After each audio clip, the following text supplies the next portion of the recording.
chef de l'État, Félix-Antoine Tshisekedi Tshilombo, a instruit le gouvernement de diligenter une réunion avec la mission des Nations Unies pour la stabilisation du Congo. Une réunion qui aura pour but ultime de réévaluer son plan de retrait convenu en vertu de la résolution 2556 du Conseil de sécurité de l'Organisation des Nations Unies. La décision est consécutive aux manifestations de la population au Nord Kivu et à la fusillade au poste frontière de Kasindi impliquant le casque bleu. Cette décision a été prise à l'issue de la réunion de crise présidée par le président Tshisekedi autour du président de l'Assemblée nationale, du Sénat, ainsi que du Premier ministre Jean-Michel Sama Lukonde. Voilà le sujet qui fera l'objet de votre émission Géopresse, dont je l'aurai le plaisir de vous présenter. Mesdames et messieurs, merci et bienvenue à cette émission qui reçoit pour vous Patrick Ilunga, à qui je dis bonjour. Bonjour Jojo, bonjour à tous les téléspectateurs, bonjour également à tous les co-débatteurs sur le plateau. Merci, et il n'est pas seul, il y a Orly Darel Ngiamboukulu, journaliste au Forum 2As. Bonjour. Bonjour Jojo, bonjour à tous les téléspectateurs, bonjour à mes co-débatteurs. Pati Mukuna, bonjour aussi, journaliste au groupe de presse Géopolis Forum. Bonjour Jojo, bonjour à vous téléspectateurs, bonjour à cette équipe, ce plateau que nous partageons aujourd'hui pour les analyses. Merci, il y a aussi Edouard Funda, journaliste au groupe de presse Géopolis Forum. Bonjour. Bonjour Jojo, bonjour à tout le monde, c'est un réel plaisir de partager aujourd'hui ce plateau avec vous. Merci. Nous allons commencer cette émission. Je commence avec Patrick Ilunga. Patrick Ilunga, avant tout, je voudrais rappeler que la représentante spéciale du secrétaire général de l'Organisation des Nations Unies en République démocratique du Congo, Bintou Keïta, et le Premier ministre Jean-Michel Sama Lukonde avaient procédé le mercredi 15 septembre 2021 à Kinshasa à la signature du plan de transition pour le départ échelonné de la MONUSCO de la RDC. Et selon elle, ce document contient 18 jalons et beaucoup d'indicateurs qui expliquent comment le travail doit être fait et donc mis en œuvre pour qu'à un moment donné, la MONUSCO puisse partir de façon graduelle, responsable et durable de la RDC. Ces plans endossés par la suite par le Conseil de sécurité prévoient ces retraits à l'horizon 2024. Vous avez suivi la réunion des crises présidée par le président Félix Tshisekedi. Comment analysez-vous cette situation? Bon, je veux dire que, comme disent les Africains, à celui qu'on a dit bonne arrivée, il faut dire aussi au revoir à un moment. Donc je crois que la force de MONUSCO qui est arrivée ici en 1999, donc c'était prévisible qu'à un moment donné, crise ou pas crise, qu'on pense qu'elle doit laisser aussi la charge au FRDC, parce que si vous lisez même la résolution 2556, c'est dit, c'est le transfert des, on va dire, des prérogatives aux forces armées congolaises, entre autres, pour gérer cette situation de sécurité.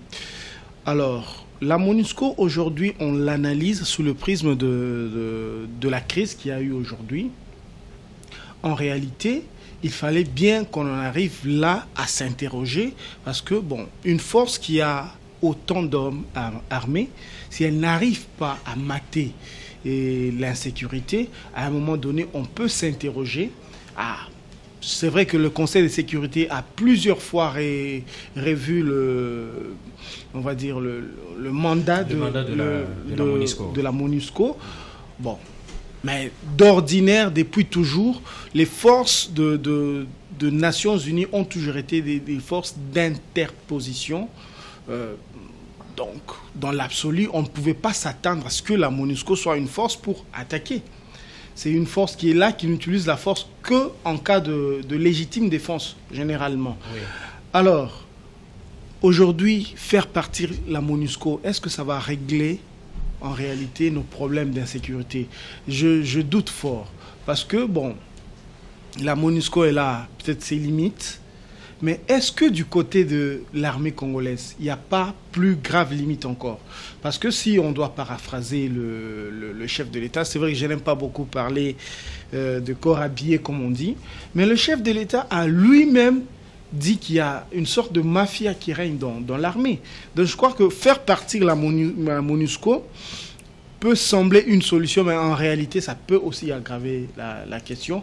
Donc, il faut simplement trouver le bon mécanisme pour que l'armée congolaise soit en mesure de prendre le relais et être en mesure de mater l'insécurité qui règne au Congo. Il faut trouver un mécanisme qui va permettre à ce que la mission des Nations Unies pour la stabilisation du Congo arrive à bien accomplir ces tâches.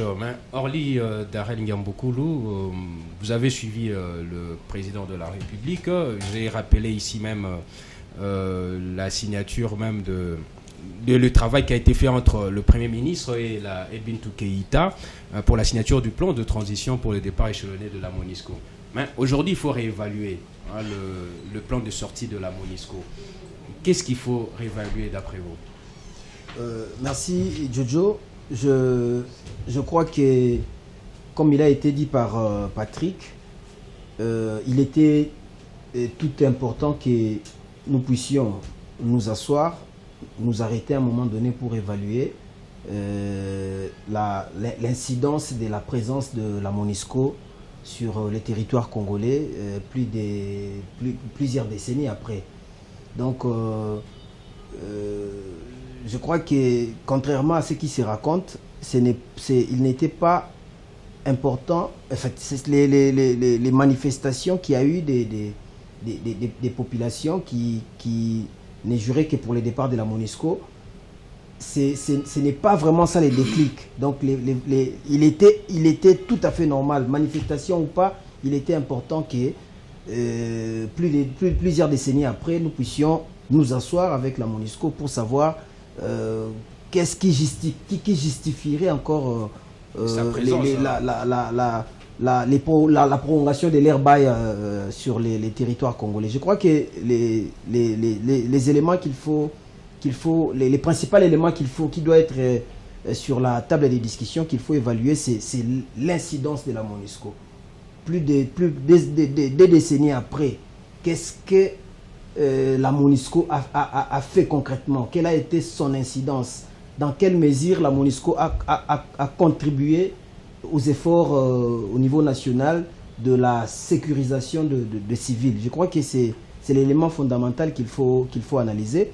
Mais tout de même, les départs de la MONUSCO, oui, mais après les départs de la MONUSCO, il faut qu'on réfléchisse sur l'après-MONUSCO, la période post-MONUSCO. Donc, il y a tout un ensemble d'éléments dont nous devons tenir compte. Donc, la MONUSCO doit partir, oui. Nous voulons que la MONUSCO parte, mais il faudra aussi que... Patrick a évoqué ici, a rappelé ici le propos du chef de l'État, la mafia qui règne au sein de l'armée. Est-ce qu'on peut avoir une armée qui pourra faire face et mener à bien la mission de traque de groupes rebelles? Ouais, moi, je ne vois pas encore. C'est vrai qu'il y a peut-être la mafia au sein de nos forces régulières, mais moi, je crois que les principaux éléments, c'est d'abord la formation, la formation de notre armée, et quelle est la capacité dissuasive de notre armée. Il faudra, c'est tout un... Les problèmes de l'armée est un peu systémique. Et un peu systémique, au-delà de la mafia, il y a la problématique de la formation de notre armée, il y a la problématique de l'infiltration de notre armée. Je crois que ce sont des questions sur lesquelles nous devons réfléchir à fond, parce que les départs de la MONUSCO peut être utilisé comme, je dirais, prétexte par les ennemis de notre pays pour encore nous envahir davantage. Donc, on peut encore, les ennemis du pays, entre guillemets, peuvent profiter du départ de la MONUSCO pour vraiment étaler les faiblesses de notre appareil de sécurité. Donc, nous devons réfléchir à fond sur la période post-MONUSCO. Il faut réfléchir à fond après la période post-MONUSCO. D'ailleurs, il y a certains analystes qui estiment qu'il n'est pas opportun aujourd'hui de procéder, de demander les départs, de réclamer même le départ définitif de la MONUSCO, car d'après les départs risqueraient d'exposer le pays à toute velléité et à la balkanisation même du pays. Pati Mukuna, partagez-vous ces points de vue? C'est un point de vue à prendre en considération, parce qu'ici il faut réfléchir froidement, il ne faut pas réfléchir en émotion ou en politique, parce que les politiques et les émotionnés ont leur façon d'appréhender la question sécuritaire d'un État. Ici, nous réfléchissons sur la sécurité de la RDC. Et la sécurité de la RDC dépend d'abord de la RDC et des alliances que la RDC s'est fait au travers des organisations sous-régionales ou au niveau mondial. Ici, nous sommes en face d'une situation où une force est arrivée pour nous aider. Beaucoup de gens ne savent pas que la MONUSCO est arrivée sur demande. La MONUC est arrivée sur demande du président Laurent Désiré Kabila. Parce que la RDC n'arrivait plus à maîtriser une situation d'insécurité à l'Est.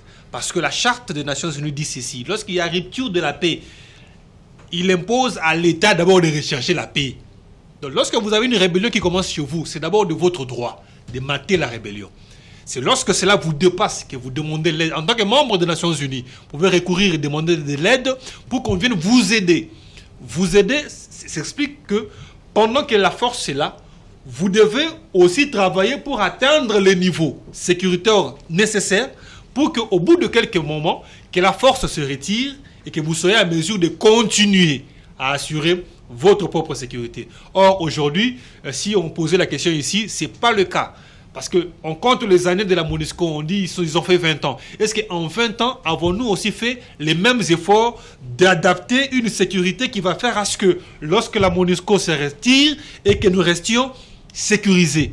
Je crois qu'ici, déjà, Darrell l'a dit, il y a déjà une crainte, parce qu'on ne sait pas si la MONUSCO se retire, qu'est-ce qu'il y aura? Si le président, garant qu'il est, dit qu'il y a mafia dans l'armée, alors imaginez ce qu'il peut y avoir après le départ de la MONUSCO. Donc il y a une peur, il ne faut pas aller dans les émotions et dans la sensation. Donc il faut se poser la question sur nos propres capacités à rassurer la paix à l'Est. La présence de la MONUSCO, c'est une protection? Non, la MONUSCO, je vous ai dit que la MONUSCO est venue en aide, parce qu'il y avait rupture de la paix. Mais d'abord, il y a l'État qui doit d'abord se sécuriser. Quand on nous parle de l'Ituri, vous savez combien de services de sécurité sont déployés en Ituri qui ne sont pas en mesure d'anticiper une attaque? Le service de renseignement normal, l'ANER, il y a l'armée qui a un service de renseignement, il y a la police qui a un service de renseignement. Donc, il y a au moins, comme ça, formellement, 3 services de renseignement appartenant à 3 corps, l'armée, la police et l'ANER, qui sont là déployés pour faire les renseignements. Ça veut dire anticiper les actions de l'ennemi. Et chaque fois, nous sommes pris de court. On est surpris par les attaques. Vous parlez de l'Ituri, même à l'Ituri, là, il y a même la population, il y a même certains groupes même de population qui se sont constitués en groupes armés et c'est difficile même de les identifier. Les difficultés de terrain sont à surmonter par un service intelligent. C'est comme ça qu'on appelle ça les services d'intelligence. Parce qu'on ne peut pas commencer à expliquer que non, la population est mêlée au conflit. Même en étant mêlée au conflit, on doit arriver à avoir l'information.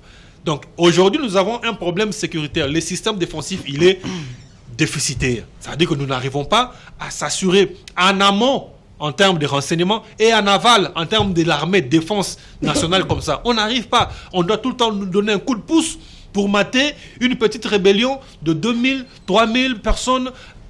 C'est un problème pour une armée qui a près de 80 à 110 000 têtes de militaires. Donc, il y a un souci.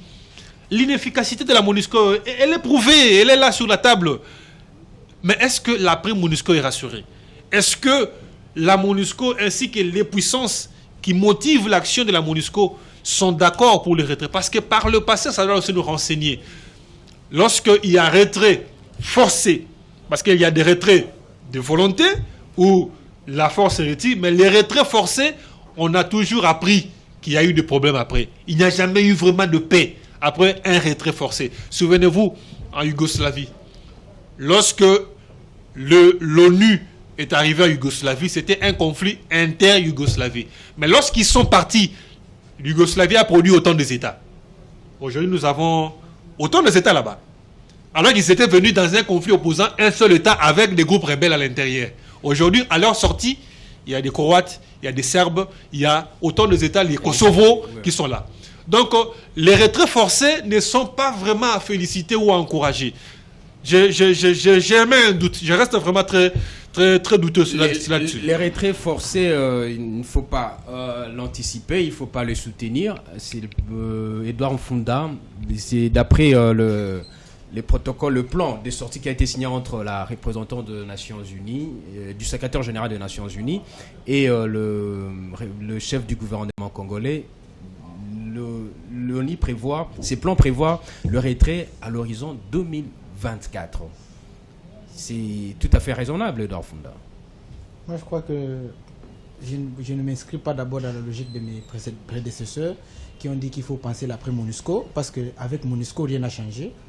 Moi, je m'inscris peut-être dans une autre logique, mais la logique de 2024, moi, je pense que il faut encore réfléchir. Oui, il faut encore réfléchir une fois de plus, parce que la MONUSCO a été là. Ce n'est pas seulement pour la mission d'interposition, c'était sa première mission, il faudrait qu'on le souligne. Mais en 2010, on se souvient qu'on a octroyé à la MONUSCO une autre mission, celle d'utiliser tous les moyens pour protéger la population civile. Ça, c'est l'élément le plus important que j'ai retenu en ce qui concerne la mission qui a été une mission de plus qui a été octroyée à la MONUSCO en 2010. Alors, la MONUSCO, son efficacité prouvée, son départ où qu'il reste. Mais moi, je crois qu'il y a la responsabilité, il y a l'irresponsabilité encouragée. Nous sommes responsables, la République démocratique du Congo est responsable de la protection de sa population. Alors, nous avons une armée qui devra se battre pour protéger sa population au lieu de penser à une autre armée ou bien une autre force qui est venue. Au lieu de changer de choses, la situation est restée la même. Moi, je crois que l'après MONUSCO ou l'existence de la MONUSCO, que la République démocratique du Congo elle-même mette ses forces en marche pour protéger sa population. Parce que moi, je ne crois pas qu'il y aura quelque chose de plus louche qui viendra après la MONUSCO. Ça, c'est un avis que je mets. Je ne crois pas que après le départ de la MONUSCO, il y aura encore plus pire. Ou bien il y aura encore le pire qui va s'annoncer. Parce que même avec la MONUSCO, rien n'a changé. Rien n'a changé, vous avez vu des déclarations.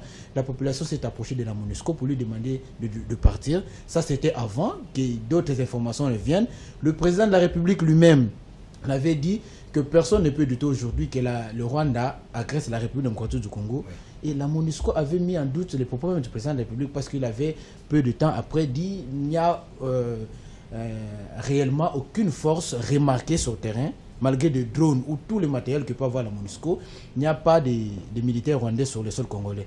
Mais il y a des informations qui sont venues après. Nous avons vu l'incompétence de la MONUSCO et que la MONUSCO, que ce soit sa présence, ça c'est un avis, que ce soit sa présence ou son départ, mais que la RDC, qui est un pays aussi souverain, qui a son armée, mette son armée en marche, sécurise sa population, au lieu de penser aux gens que nous pouvons inviter pour nous secourir alors qu'ils ne font réellement rien sur le terrain. Oui, que la MONUSCO reste, que la MONUSCO ne parte, rien ne pourra changer puisqu'elle a été là, rien n'a changé aussi. Ces missions n'ont pas été accomplies, effectivement.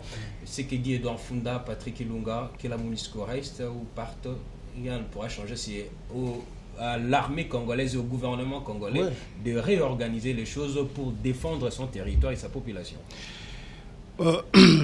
Disons que le départ lui-même n'est pas du fait de la volonté forcément de la RDC, parce que le Conseil de sécurité avait déjà prévu ça. Oui.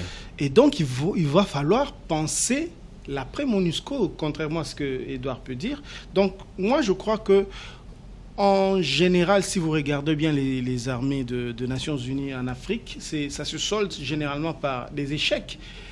Au Rwanda, il y avait une force de Nations Unies qui avait été, on va dire, brutalisée par les Interahamwe et consorts. Elle a fui. En Centrafrique, par exemple, il y a certes la MINUSCAR, si je ne me trompe pas, mais malgré ça, le président centrafricain doit faire recours à une organisation des Russes pour venir relayer ça. Donc, vous voyez même au Mali, actuellement, même le 20 juillet, les autorités maliennes ont expulsé le représentant du secrétaire général des Nations Unies là-bas au Mali. Donc, en quelque sorte, il faut se rendre à l'évidence que, on est devant un fait accompli. L'armée de l'ONU, ou bien l'armée onusienne en qui on a mis beaucoup d'espoir, a failli maintenant. Vous voyez par exemple les propos de Bintou Keïta, les propos de Mathias Gilman, disons par exemple que nous sommes face à nous, on a été préparés pour faire face à des milices, mais là on a une armée, une rébellion qui se comporte comme une armée régulière, donc il va falloir que mais la communauté internationale, elle est représentée par la MONUSCO. Oui. Mais maintenant que la MONUSCO crie elle-même à la communauté internationale, la MONUSCO, Bintou Keïta, qui appelle même l'organisation régionale, comme pour dire qu'elle attend aussi la force de la communauté des États d'Afrique de l'Est pour venir épauler. Bien que le ministre Mouya a dit, il viendra dans une autre configuration, pas forcément les mêmes missions, mais on voit bien que la MONUSCO a atteint des limites. Mais ce qu'il ne faut pas négliger, c'est les propos de Mathias Gilman. Quand il dit, par exemple, qu'en face, on a une force. C'est vrai qu'il faut condamner les propos. Le dire dans les médias, ce n'était pas forcément quelque chose d'intelligent, parce que ça risquait peut-être de démobiliser les militaires congolais au front. Mais est-ce que, normalement, en temps normal, on ne peut pas s'asseoir pour dire, bon, la MONUSCO a constaté ça. Bon, on a chassé le porte-parole. On a dit que la MONUSCO partira. Mais est-ce qu'il ne faut pas se mettre maintenant dans la tête que l'armée congolaise doit faire face à tout ça? C'est pas un problème de moyens. La MONUSCO n'est pas notre problème en réalité. Parce que notre problème à nous, c'est l'insécurité. Donc, qu'elle parte ou qu'elle parte pas, il y a l'insécurité qui est là, qu'on doit gérer, n'est-ce pas? Donc, je crois qu'au-delà de la MONUSCO nous a amené contre son gré, je crois, dans une sorte de distraction. Et même le porte-parole l'a dit.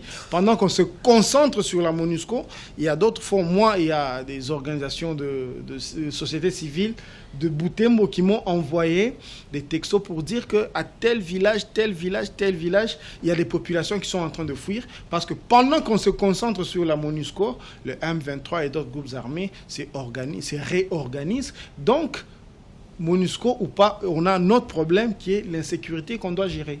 C'est l'insécurité, MONUSCO ou pas, c'est l'insécurité qu'il faut gérer. Mais Orly Darel, je reviens encore vers vous, puisque vous avez parlé d'un dialogue entre MONUSCO et le gouvernement congolais. D'ailleurs, c'est ce que veut le gouvernement congolais, donc s'asseoir autour d'une table et réfléchir sur le plan de sortie. Mais on va réfléchir sur le plan de retrait de la MONUSCO, mais pendant qu'elle est encore là, qu'est-ce qui doit être fait? Est-ce qu'il ne faut pas encore doter la force onisienne des moyens encore conséquents pour combattre ou s'interposer et protéger la population? Doter les forces onisiennes de moyens, ça a un coût. Alors que nous avons les pays à plusieurs fronts, nous avons beaucoup de problèmes à résoudre. Donc, je crois que, comme il a été dit ici, nous ne devons pas rester, on ne peut pas rester focalisé sur les départs de la MONUSCO. Patrick l'a dit tantôt, la MONUSCO, notre problème, ce n'est pas les départs de la MONUSCO. Notre problème, c'est l'insécurité.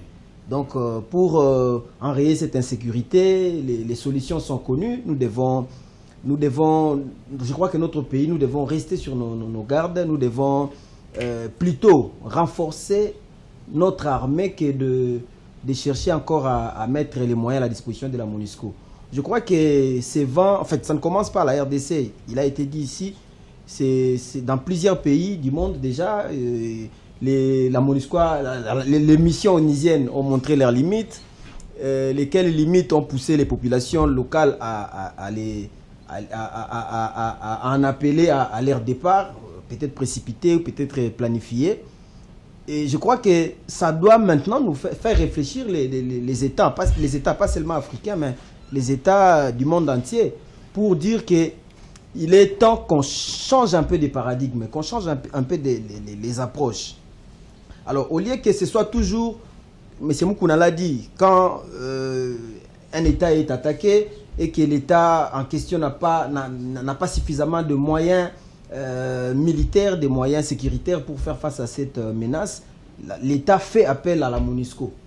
Mais je crois que l'approche doit changer, dans ce sens que, au lieu que ce soit les forces onisiennes sur lesquelles on place beaucoup d'espoir pour pouvoir se mettre à l'abri ou pour pouvoir faire face aux menaces que les États subissent, pourquoi ne pas qu'on investisse plutôt sur nos armées? Je crois que c'est cette approche que nous devons adopter, parce que cette formule-là des Nations Unies, avec ces missions, cette formule-là, je crois qu'aujourd'hui, ça commence ça a montré leurs limites. Ça a montré leurs limites. Il y a même même des internationalistes qui estiment qui ont fait état des observations selon lesquelles les casques bleus, les troupes onusiennes seraient impliquées dans certaines actions des pillages des ressources naturelles, pas seulement en RDC, même sous d'autres dossiers. Je crois qu'il est maintenant temps qu'on réfléchisse sur ces changements d'approche-là. Pourquoi ne pas, au lieu que ce soit les forces onusiennes qui viennent en rescousse des États, pourquoi ne pas investir sur les renforcements des capacités sécuritaires au niveau interne? Il faut renforcer les capacités au niveau interne de notre armée, Pati Mukuna. Est-ce qu'aujourd'hui, on peut avoir une armée qui si vous permettez, je voulais un peu rencontrer Edouard rapidement, parce qu'Edouard estime que...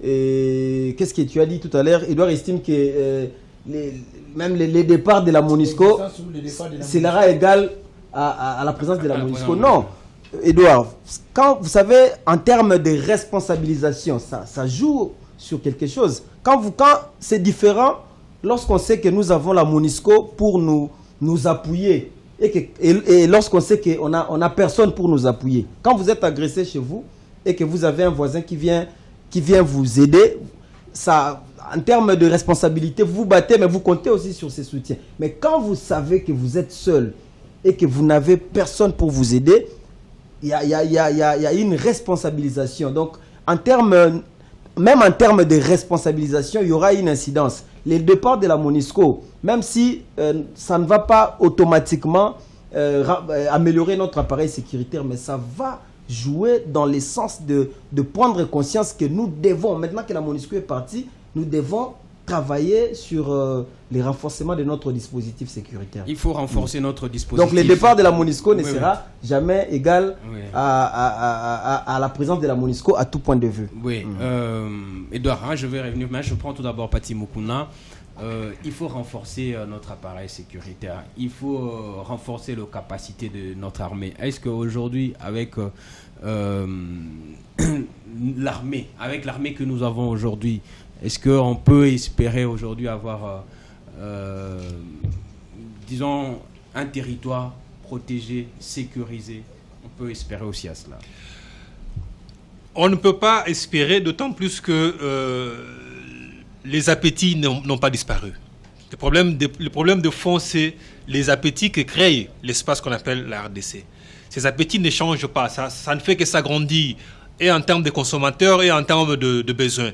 C'est-à-dire aujourd'hui, ce n'est plus une chasse gardée de X, Y, Z. Tout le monde veut manger au Congo. Donc ce qui fait que c'est comme si on est éternellement appelé à être dans un état conflictuel. Parce que la plupart des états ne veulent pas être dans le formel. Ils veulent être dans les bénéfices informels. Donc ça revient à la RDC, l'état où se passent les conflits, de prendre conscience et de se doter des capacités à la hauteur du conflit. Parce que les menaces ne vont pas changer. Elles peuvent même s'aggraver si la MONUSCO partait. Pourquoi? Parce que la MONUSCO est une émanation d'une organisation internationale qui, à son tour, joue une certaine politique qui n'est pas celle que tout le monde connaît, que les communs des Congolais connaissent, que la MONUSCO, c'est une organisation qui recherche la paix, tout ça. Ça, c'est dans la forme. Mais dans le fond, dans le jeu politique de grandes puissances, la MONUSCO joue la politique de grandes puissances. Ça, c'est vrai. Ça, c'est ce qu'on doit dire aux gens. Que la MONUSCO joue une politique de grande puissance. Ça peut être elle joue une politique des États-Unis, ça peut être une politique de la France, parce que... Quelle est cette politique? Parce que l'État qui a milité pour que la RDC soit sous embargo, c'est la France. Et l'État qui continue de soutenir le maintien de l'embargo de la RDC, c'est toujours la France. Et c'est la France qui a un secrétaire adjoint chargé des opérations, Jean-Pierre Lacroix. Jean-Pierre Lacroix, c'est un Français. Alors, quand vous faites la corrélation entre un État qui impose là, qui milite pour que vous soyez sous embargo, et au même moment, il a quelqu'un qui supervise aussi les opérations de la MONUSCO, on peut faire un lien. On peut faire un lien entre les deux événements. Ça veut dire qu'aujourd'hui, ne pensez pas que les grandes puissances ont la même volonté que la RDC sur le conflit. La RDC recherche la paix, mais les puissances ne recherchent pas la paix. Les puissances recherchent les conflits. La preuve, on ne vous laisse pas le temps de vous organiser parce qu'une armée dotée de la capacité d'acheter les munitions, ça devient une coquille vide parce qu'une armée sans armes, ça sert à quoi? On vous laisse dans une position d'être désarmé. De ce fait, vous serez dans une position de ne pas faire la guerre et de perdurer les conflits. C'est ça la démarche. Donc la RDC doit prendre en compte cet aspect des choses. C'est pourquoi vous avez à un certain moment, permettez-moi de le dire, Kabila l'a violé. À un certain moment, il s'est doté des armes auprès de la Corée du Nord. Parce qu'à un certain moment, il faut avoir des armes pour faire la guerre. Ouais. Mais on vous dit n'achetez pas dans le formel, il faut, beaucoup de il faut. Conséquence, vous n'êtes pas à mesure de faire face au conflit. Conséquence, le conflit devient complexe. Parce qu'aujourd'hui, il n'y a pas que les groupes armés, tu l'as dit ici, il y a même la population, il y a même les députés, c'est pas moi qui l'ai dit, c'est le président qui l'a dit à ses propres députés, quitter les groupes armés. Ça veut dire qu'ils sont dans les groupes armés. Donc le conflit, il est tellement complexe que la RDC, au finish, doit se doter d'une capacité à la hauteur de la menace. Sans quoi, on sera là en train de psychoter, d'analyser. Si nous n'avons pas une vraie défense nationale, c'est compliqué. Une vraie défense nationale, Edouard Funda, qu'en pensez-vous? Certes, je suis d'abord très content que tout le monde m'ait rejoint. Et tout le monde a tout le monde a compris qu'il faut d'abord compter sur nous-mêmes, au lieu de compter sur la MONUSCO qui n'a pratiquement rien fait. D'ailleurs, on a toujours dit que aucune force onisienne n'a jamais ramené la paix. Vraiment, surtout aussi ça. Mais je voudrais un peu expliquer à Orly, qui a essayé un peu de mal comprendre ma position sur l'après et l'avant MONUSCO. Je voulais dire par là, je crois que vous souvenez, j'avais parlé de l'irresponsabilité encouragée. Quand je parlais de ça, je voyais nos propres forces armées aussi. Ils savent qu'il y a la MONUSCO sur le terrain, ils se disent non, même si on ne travaille pas trop dur, il y a la MONUSCO qui nous vient en aide. Mais dès lors que la MONUSCO sera retirée, les gens vont prendre leurs responsabilités. Ils vont se dire maintenant que nous avons notre propre pays, nous devons maintenant sécuriser le pays. Il n'y a plus la MONUSCO qui nous venait en aide. Il faudrait qu'on augmente encore les niveaux. Il faudrait qu'on augmente encore la conscience. C'est à ce niveau-là aussi le problème. Et la deuxième phase, c'est quand je parlais de l'après-MONUSCO, c'est pour que dès lors que la MONUSCO ira, nos propres forces armées, non seulement ils prendront conscience, mais les dirigeants aussi vont chercher à alimenter ou bien à renforcer cette armée pour essayer un peu de faire plus. Alors, si la question, ce n'est pas aussi se poser c'est pas aussi le problème aussi, ce n'est pas se poser la question de l'après-MONUSCO. Il faut aussi poser la question avec la MONUSCO. Qu'est-ce qu'il y a eu?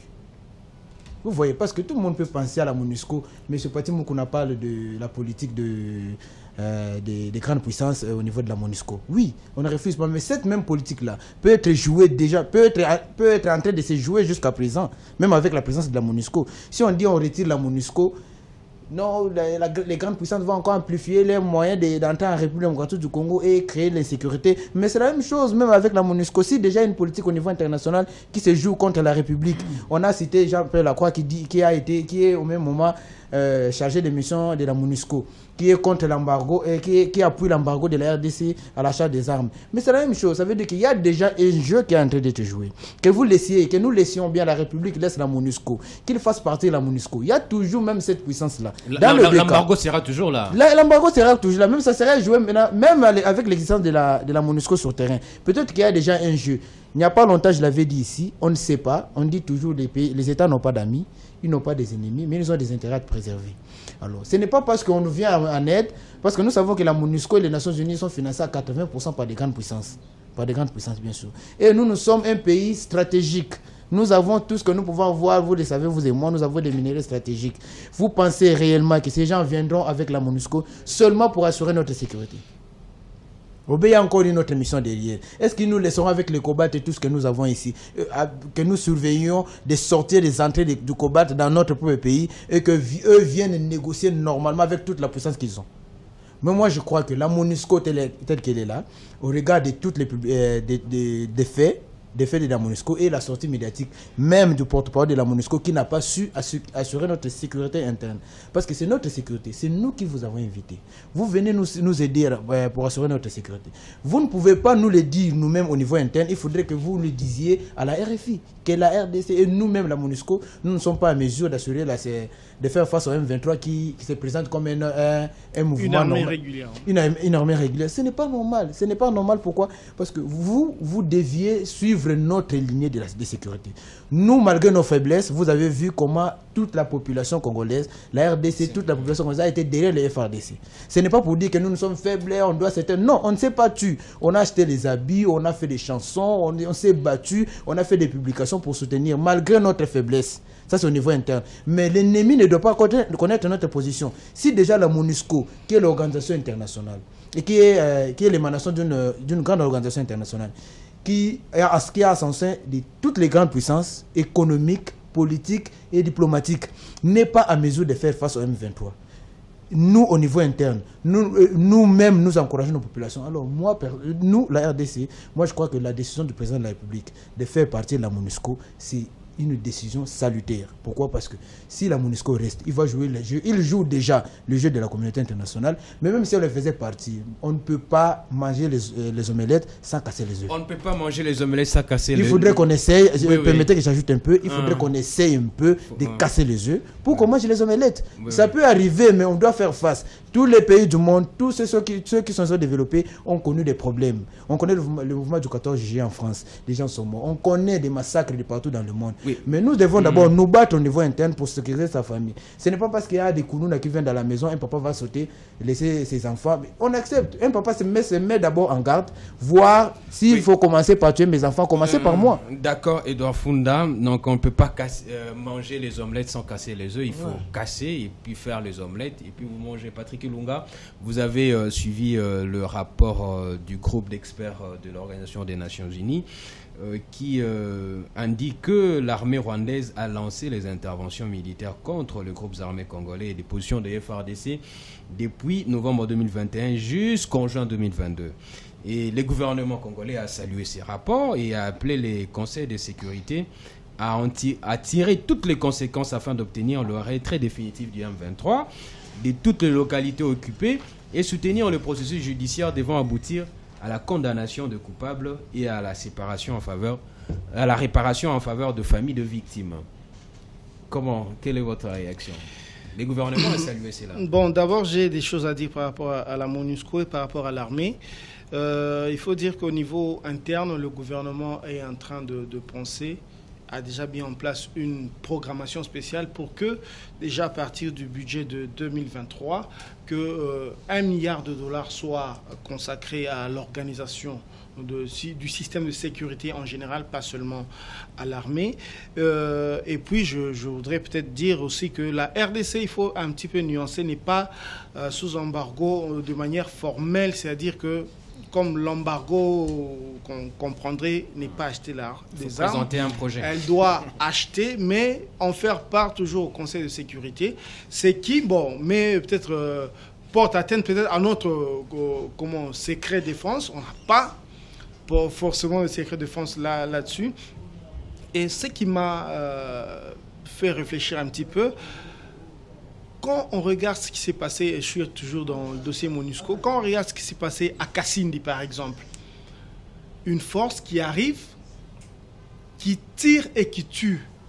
Alors, on peut se demander, qu'est-ce qui a fait qu'aussitôt que l'événement s'est passé, la secrétaire générale, la représentante du secrétaire général Bintou Keïta fasse déjà un communiqué de presse pour dire qu'on reconnaît, c'est la MONUSCO, tout ça. Et déjà, les images circulaient dans les réseaux sociaux montrant les soldats de la MONUSCO, de la brigade, un peu mal habillés, un peu débrayés.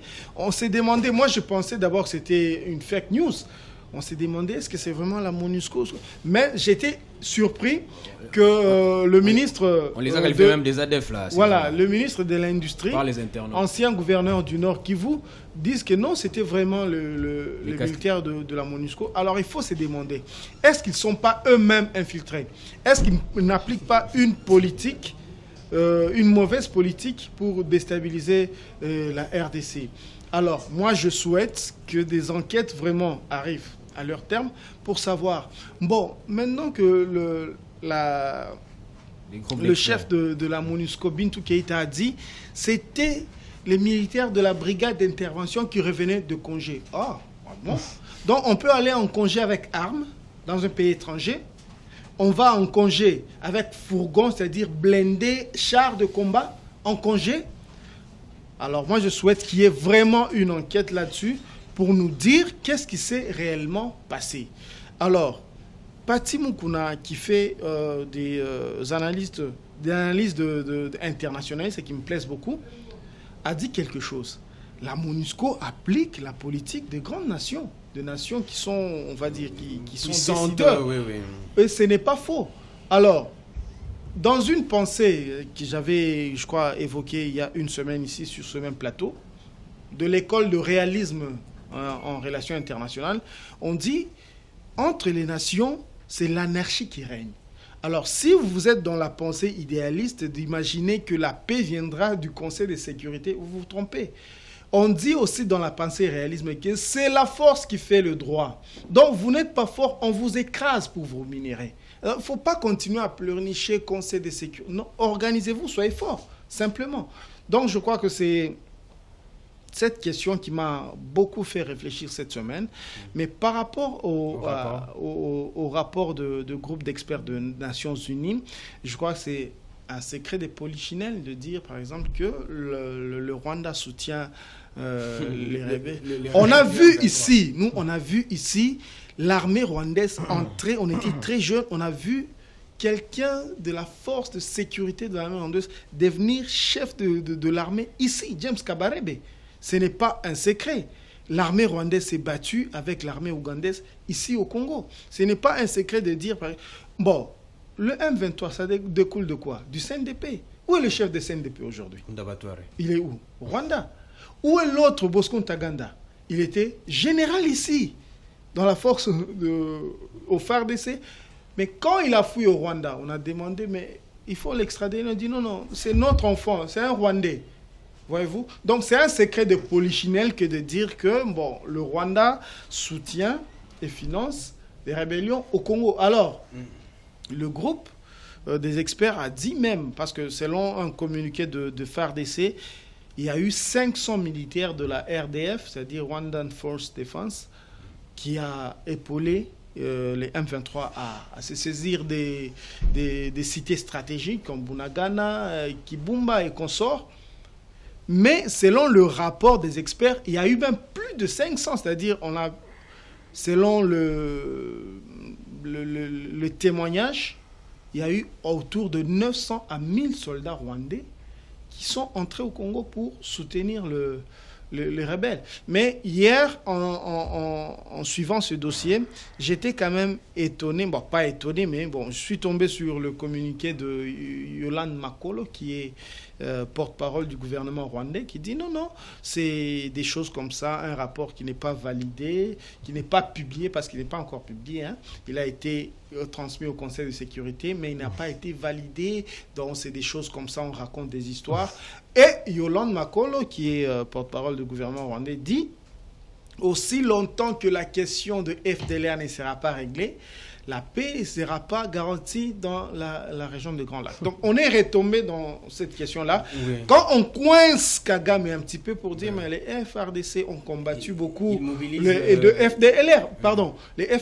FRDC ont combattu les FDLR beaucoup.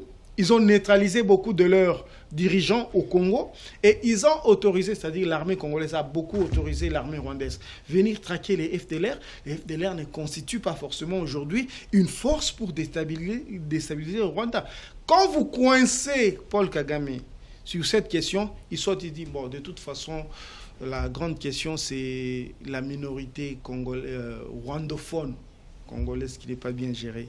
Mais on rappelle à Kagame, parce que eux, ils ont tendance à se considérer toujours plus intelligents que les autres, mais c'est être un petit peu bête. Ici au Congo, on n'a pas les questions de minorité.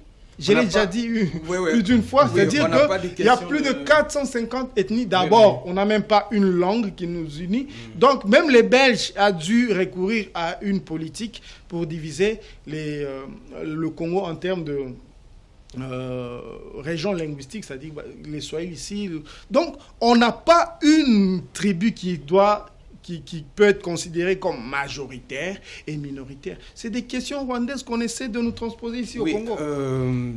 C'est pas une première, comme vous venez de le dire, quand nous apprenons que le Rwanda soutient le M23, c'est pas une première. Orly Darel Kiambukulu, qu'est-ce qu'on peut attendre de ces rapports? Est-ce que le Conseil de sécurité peut se saisir de ça et puis sanctionner, condamner le Rwanda? Je crois que, comme il a été dit ici, ces rapports, excusez-moi, c'est un non-événement. C'est dit déjà entendu. Le gouvernement a salué, c'est là. Oui, le gouvernement, on ne peut que saluer. D'un certain point de vue, on peut saluer ces rapports, mais lorsqu'on réfléchit en réaliste, on se rend compte que c'est un non-événement. Déjà, ces rapports, je ne sais pas si vous vous rendez compte que ces rapports, il y a un lien de cause à effet entre les manifestations qu'il y a eu et ces rapports-là. Alors, la question, pourquoi avoir attendu qu'il y ait manifestation de la population, qu'il y ait toutes les pressions d'après certains là, c'est pour calmer les dirigeants congolais. C'est ça. Donc, ces rapports, on n'a pas beaucoup à attendre de ces rapports d'un certain point de vue. Je crois que c'est sur quoi nous devons vraiment nous appuyer, c'est cette pression, je dirais, sociale, pression de la population, qui est aussi relayée sur le plan politique. Je crois que nous devons nous asseoir là-dessus. Nous devons nous appuyer sur cette pression, c'est cette sorte de pression pour pouvoir pousser la communauté internationale qui se caractérise par une géométrie, puis une solidarité à géométrie variable, pour pousser cette communauté internationale à agir dans les sens que nous souhaitons. Donc nous n'avons pas beaucoup à attendre de ces rapports. Par contre, nous devons, entre guillemets, encourager ce genre de manifestations de la population. Parce que, contrairement à ce qui se raconte, contrairement au point de vue développé par la communauté internationale, il n'y a pas de politiques qui sont derrière ça. C'est une manifestation qui est spontanée, qui est née de l'initiative de la population, qui ne peut plus continuer à supporter toutes les atrocités commises par les rebelles du M23, derrière lesquels se niche le Rwanda. Donc on n'a pas beaucoup à attendre de ça.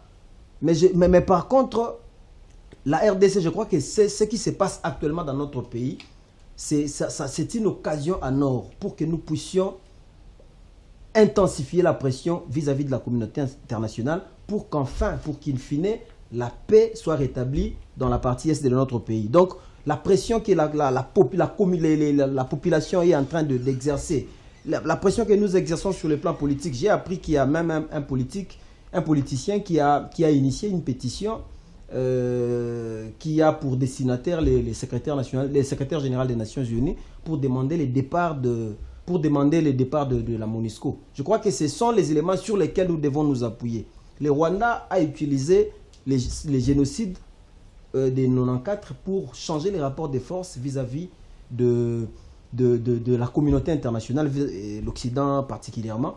Je crois que nous aussi, nous devons, dans une certaine intelligence stratégique, le moment est venu que nous puissions enfin exercer une forte pression vis-à-vis de la communauté internationale pour changer la donne. Pour changer la donne, il faut insister, il faut mettre la pression sur la communauté internationale. Pati Mukuna, on n'a plus assez de temps, mais estimez-vous que cette voie diplomatique, puisqu'il y a même le ministre de la communication et médias, porte-parole du gouvernement, qui a déclaré, même sur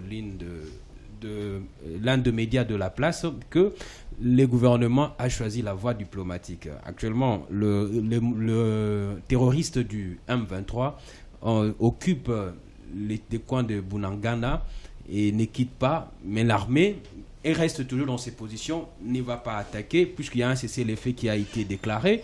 Mais la voie diplomatique peut nous sauver, peut permettre au pays de faire respecter la feuille de route de Luanda et de Nairobi. Ce sont les voies diplomatiques qui font perdurer les conflits. Parce que regardez autour de ces conflits, beaucoup de résolutions sont issues de la diplomatie. Et aucune n'a résolu le conflit. Alors les résolutions sont là. Ça veut dire que c'est devenu un jeu, en fait, la négociation autour de ces conflits. C'est devenu un jeu qui ne fait pas avancer les choses. Parce que quand vous regardez l'accord de Nairobi, l'accord d'Addis Abeba, tout ça, c'est la diplomatie. On va vers la paix, négocier tout ça. Ce sont des paperasses qu'on signe, on faut passer le temps. Ok? Pourquoi? Parce que ça n'aboutit pas à grand-chose. Aujourd'hui, de dire que le Rwanda est impliqué, mais c'est un vieux discours. C'est depuis 2012 qu'on a prouvé... Et puis il continue de nier. Et qu'on a prouvé que le Rwanda finançait les M23, tout ça. Mais comment on nous prend, quand on dit qu'on est infiltré, mais comment on arrive à nous infiltrer? C'est par la diplomatie, parce qu'on vous signez les accords du 23 mars. Avec les CNDP. C'était des accords qui prévoyaient l'insertion des militaires, des rebelles CNDP dans l'armée. Pas seulement les insérer dans l'armée, mais aussi de les maintenir. Il y avait deux clauses. Les insérer et les maintenir à rester dans la zone du Kivu. C'est-à-dire que vous insérez quelqu'un, vous ne pouvez pas l'envoyer au Kasaï. Vous l'insérez et il reste au Kivu. Quand vous insérez quelqu'un dans une armée avec cette clause, vous voulez avoir quelle armée? Vous voyez, c'est de là que l'infiltration est parce que la diplomatie a permis l'infiltration. On signe des contrats, on signe des accords, ok, on met fin, vous prenez nos militaires, vous intégrez. L'intégration a produit aujourd'hui ce qu'on appelle l'infiltration. Et la RDC n'arrive pas à défiltrer, permettez-moi le terme, défiltrer l'infiltration. On est là, bloqué, même le président commence à avouer que nous sommes infiltrés. Donc, je suis un peu perdu dans cette démarche diplomatique. Moi, je pense que je reviens à ce que j'avais dit au début, lorsqu'il y a rupture de la paix, il impose à l'État de s'organiser et de mater la menace pour retrouver la paix. La menace par les alliances, là, chacun apporte son intérêt et les conflits perdurent. Aujourd'hui, il y a une complexité terrible. Aujourd'hui, on ne sait plus si c'est quel accord on va signer. Je ne sais plus. On va signer quel accord? C'est la question que je me pose. Quel est cet accord qui nous reste à signer pour retrouver la paix? Parce qu'ils sont là, ils ne produisent rien. Donc la RDC doit prendre conscience. Un accord bilatéral avec le Rwanda. La RDC doit prendre conscience de la menace. Parce que la MONUSCO peut partir, la menace ne va pas disparaître. La menace va rester. Donc il faut faire une politique à la hauteur de la menace. Lorsqu'on vous fait un rapport, mapping, que tout le monde connaît, on vous cite les généraux qui sont intégrés dans votre propre insécurité, que vous devez sanctionner et même radier de l'armée. Vous le maintenez. Et même d'autres ont des promotions. C'est un peu contradictoire, je ne comprends pas. Edouard Funda, vous répondez à la même question. La voie diplomatique, c'est ce que le gouvernement congolais a choisi pour résoudre ces problèmes d'insécurité. Il y a un cessez-le-feu qui a été décrété. Les gouvernements le respectent, mais ce qui n'est pas le cas pour le M23 qui continue d'ailleurs à pousser à venir encore... aller encore pour occuper d'autres localités de la province du Nord Kivu. Jojo, je voudrais dire quelque chose. Je dis, il faut sortir de cette hypocrisie abusivement appelée diplomatie. Ça, j'insiste. J'ai dit, il faut sortir de cette hypocrisie abusivement appelée diplomatie. Cette diplomatie a commencé il y a longtemps, tout le monde l'a dit. Il y a des accords qui ont été signés qui ne sont pas appliqués jusqu'à aujourd'hui. Même si on parle de l'application. Récemment, le président de la République était en Angola. C'est pour déclarer le cessez-le-feu qu'il y a eu il n'y a pas longtemps. Le gouvernement respecte. Mais qu'est-ce qui a changé? Rien ne va changer. L'hypocrisie internationale, c'est ce que M. Patrick vient de dire là. On parle de la tenue des casques bleus. On voit un casque bleu Apollo, alors que l'identification des casques bleus, il y a un drapeau à côté de sa tenue. On doit identifier c'est un Burkinabé, c'est un Congolais, c'est un Rwandais, c'est tout. Mais ceux-là sont déshabillés. Les autres sont maquillotes. En plus des deux, pourquoi on interdit non seulement aller en vacances avec les armes, mais nous avons des services dans notre pays qui doivent assurer la sécurité, que ce soit à l'interne, que ce soit dans les frontières. Vous allez en vacances, oui, on accepte. Mais pourquoi vous ne voulez pas que les services de sécurité de la République s'approchent de vos véhicules pour voir réellement ce que vous amenez en vacances avec vous? C'est ce qui s'est passé à Kassindi. C'est ce qui s'est passé. Mais laissez les services. Vous allez en sécurité. C'est nous qui vous avons invité. Bien sûr. Nous acceptons que vous ayez en vacances parce que tout le monde doit aller rencontrer ses enfants. Oui, on accepte, mais laissez que les services de sécurité. Ce n'est pas parce que nous vous avons invité que vous devez prendre de la hauteur sur notre propre sécurité. Non. Vous sortez de notre pays. Nous devons vérifier qu'est-ce qu'il y a à l'intérieur de vos véhicules. On doit savoir. On ne peut pas même non plus aller en vacances avec les armes. C'est ce qu'a dit M. Patrick. On ne peut pas. Alors, qu'on les vérifie d'abord. C'est lorsque les services de sécurité ont essayé de s'approcher des véhicules pour savoir qu'est-ce que vous amenez avec beaucoup de véhicules comme ça, que les casques bleus ont commencé à tirer à balles réelles. C'est de cette hypocrisie qui est abusivement appelée diplomatie qu'on doit sortir. Le vrai problème ici, nous finirons, même si on faisait 10 heures ici en train de débattre, nous finirons par conclure, vous et moi, que la sécurité interne doit être assurée. Nous devons, malgré l'embargo, nous devons utiliser d'autres moyens pour nous armer. Ça, c'est aussi une option. Mais aussi, je salue déjà, bien que ça peut arriver ou pas, je salue déjà l'initiative d'augmenter les budgets pour la sécurité de notre pays. On peut même prendre 2 milliards. On a gaspillé beaucoup d'argent avec la MONUSCO qui ne nous a rien amené. Plus de 20 milliards de dollars. Qui ne nous a rien amené. Prendre cet argent, on peut même mettre 3 milliards pour la sécurité interne. Pourquoi? Parce que la sécurité assure même le développement. On ne sera jamais développé lorsqu'on a une insécurité. Alors, parce que la RDC a une vision du développement, qu'on assure d'abord la sécurité. Prenez les budgets qu'il y a. Réduisez tout ce qui est à la consommation interne ici avec l'argent qu'il faut donner aux députés qui vont s'asseoir. Assurer la sécurité, augmenter le budget des FARDC qui ont laissé leurs femmes ici, qui sont allés au front, qui doivent manger, qui doivent sentir que mon enfant a étudié aussi à Boboto. Si un parent laisse son enfant et sa femme dans toutes les bonnes conditions, il ira faire un grand travail. Alors, prenez l'argent de la République, assurez la sécurité. Nous allons, après toute la sécurité qui sera assurée, procéder à d'autres voies de développement et d'autres voies pour rétablir la paix en République démocratique du Congo. Merci Edouard Funda. Patrick Ilunga, on n'a plus de temps, on boucle l'émission. En 30 secondes, bon, je vois qu'on ne s'entendra jamais sur ce plateau. Moi, j'ai toujours dit, et je crois que c'est le point de vue de beaucoup de gens qui sont dans le domaine, la diplomatie est une arme. Donc, il ne faut pas la négliger pour dire non. On peut faire la guerre via la diplomatie. Donc, je tenais aussi, Jojo, merci de la parole, je tenais aussi à rectifier, en tout cas à donner un point de vue contraire par rapport à ce qu'a dit Darrell tout à l'heure. Le rapport des experts n'est pas un non-événement. Si vous voyez bien, Christophe Lutundula a été dans plusieurs organisations internationales pour obtenir à ce qu'on condamne le Rwanda comme ça.